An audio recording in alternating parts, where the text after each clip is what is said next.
Naitwa Fatuma Kulita, natokea LATRA CCC, ni mkuu wa idara ya fedha na utawala. Katika maadhimisho haya, maadhimisho ambayo ni maadhimisho ya kwanza ya wiki ya usafiri endelevu ardhini, kwa mara ya kwanza yanaadhimishwa nchini Tanzania. Kwa hiyo kwa mwaka huu wa 2025 kama baraza tumeweza kushiriki katika maadhimisho haya, lengo kubwa ikiwa ni kutoa elimu kwa watumiaji wa huduma za usafiri ardhini waweze kujua haki zao na wajibu wao, pia kuwaelimisha kwamba changamoto wanazokutana nazo kwenye vyombo vya usafiri waweze kuziwasilisha kwenye baraza hili ili waweze kutatuliwa changamoto zao, na pale ambapo kama baraza linaweza likawashauri nini cha kufanya endapo watakutana na changamoto hizo. Watumiaji wamepita kwa kiasi kikubwa, tuna watumiaji zaidi ya 300 wameshapita kwenye maonyesho haya kwa ajili ya kuja kujifunza, na sisi kama baraza tumeweza kuwaelimisha, wameweza kufahamu haki zao ni nini, pia wameweza kufahamu wajibu gani wanatakiwa kufanya wanapotumia vyombo vya usafiri, na pia tumewaelimisha pale ambapo wanakutana na changamoto za namna yoyote wanapotumia vyombo vya usafiri, basi waweze kuwasilisha malalamiko hayo au maoni yao kwa baraza ili baraza liweze kuyafanyia kazi moja kwa moja au kuyawasilisha kwa mamlaka husika kama sheria zinavyotaka. Kwa hiyo tumewapa vipeperushi, pia tumeongea nao ana kwa ana, tukiamini kwamba vipeperushi tulivyowapa wataanza kujifunza wao pamoja na ndugu na jamaa ambao hawakuweza kupita kama maonyesho haya. Lakini tunazidi kuwahimiza kwamba wapite katika maonyesho haya, waweze kujifunza zaidi, waweze kufahamu haki zao ni nini na wajibu wao ni nini. Na tunapozungumzia vyombo vya usafiri wa ardhini, tunamaanisha ni usafiri wa reli. Sasa hivi kuna treni za aina mbili, kama tunaposema kuna treni ya SGR pia na kuna treni ile ya zamani ambayo ni ya MGR. Na usafiri wa barabara unajumuisha usafiri wa mabasi ya mikoani, usafiri wa daladala na haya pikipiki za magurudumu mawili na matatu ambayo almaarufu ni bodaboda na bajaji. Wengi waliokuja wanafika hapa waliweza tu kuulizia wao changamoto ambazo wanakutana nazo, wametueleza kuna changamoto wanakutana nazo hasa kwenye madaladala zile ambazo unakuta mwingine hafikishwi mwisho wa kituo, kuna wengine kwenye swala la nauli na kutokupewa tiketi.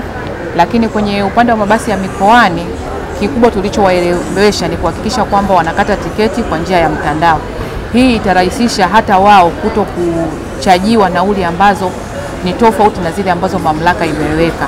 Kwa hiyo tunawasisitiza pia abiria na watumiaji wote wa vyombo vya usafiri ardhini kuhakikisha kwamba wanakata tiketi kwa njia ya mtandao ili kuepuka watu kama vishoka, kuepuka kutozwa nauli ambazo ni kubwa tofauti na zile mamlaka imeweka.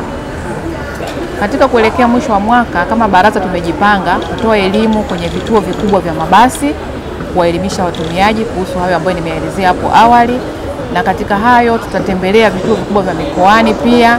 Kwa hapa Dar es Salaam tutatembelea kituo cha Magufuli, kuna kituo cha mabasi Mbagala pamoja na Temeke. Pia kwa mikoani, kama tunavyojua tuna kamati za watumiaji wa mikoa ambazo kwenye kamati zile kila mkoa tuna kamati ambao na wao tumewaambia waweze kutembelea vituo vya mabasi na kutoa elimu katika kipindi cha mwisho wa mwaka. Maana katika kipindi cha mwisho wa mwaka abiria wanakuwa ni wengi sana ambao wanasafiri kwa kutoka Dar es Salaam kwenda mikoa mbalimbali au kutoka kwenye mikoa mbalimbali kuja Dar es Salaam. Kwa hiyo tutatoa elimu zaidi katika kipindi hicho, na tumejipanga kutekeleza wajibu huo na tutatekeleza ipasavyo ili kuhakikisha kwamba maslahi ya watumiaji wa huduma za usafiri ardhini yanalindwa na wanapata usafiri bila changamoto za namna yoyote ile. Wale ambao watapata changamoto za namna yoyote au wana maoni au ushauri kuhusiana na usafiri ardhini wanaweza kutupigia baraza kwa namba yetu ya simu ya bure ambayo ni 0800 111 080. Namba hii inapatikana masaa 24 na ni bure.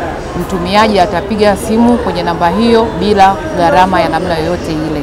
Kwa mwaka ujao baraza tumejipanga kuwaelimisha zaidi watumiaji na kuhakikisha kwamba tunawapa elimu kupitia vyombo vya habari, kupitia maonyesho na matamasha mbalimbali. Pia tuna social medias ambazo wanaweza wakapitia, ambazo ni tuna page Instagram, tuna Facebook, tuna Twitter. Huko kote wataweza kupitia kwenye baraza. Pia tuna website ya baraza ambayo ni www.latracc.go.tz, na hiyo mitandao yetu ya kijamii yenyewe ni LATRA CCC TZ kwa Instagram, Facebook pamoja na Twitter. Naomba wananchi wote hasa waliopo katika jiji la Dar es Salaam waweze kutembelea katika viwanja hivi vya Mnazi Mmoja, waweze kupata elimu. Hapa tupo tunatoa elimu, tunagawa vipeperushi, waje wapate elimu. Tutakuwepo hapa mpaka tarehe 29 mwezi huu wa 11. Kwa hiyo waje, tutawahudumia kwa kadiri ambavyo tumejipanga.